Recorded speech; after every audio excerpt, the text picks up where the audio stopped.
ever to test it in the controls of an aircraft.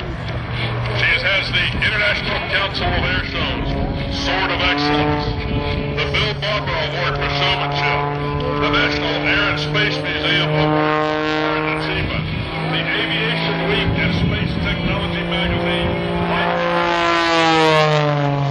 Air Force Association Lifetime Achievement Award, and many, many more. The aircraft she's flying today is an X-Men 260. It was in this type airplane that she became the first woman national aerobatic champion. And her airplane, in which she accomplished this, hangs in the Smithsonian Air and Space Museum in Washington, D.C., where its closest neighbor is Amelia Earhart's Lucky Vega. Patty makes her home in St. Augustine, Florida, and for Cal Fire is a fire spotter flying an OV-10 Bronco, an observation aircraft built for the United States Air Force and used during the Vietnam conflict. She also works as a motion picture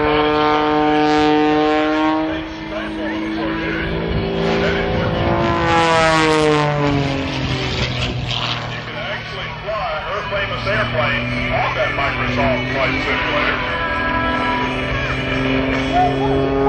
That is one of the most accomplished and considered the most incredible skilled pilot on the infrastructure today.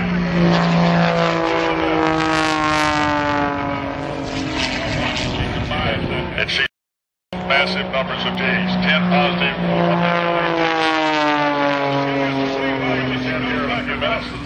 And then she'll be taking back to the sky with Skip for a little rat racing and our big jet truck out there all at the same time. And of course, remember that Skip is going to attempt to look out the left about 5 miles out. And Saddam Hussein's nightmare is about to appear in the skies over the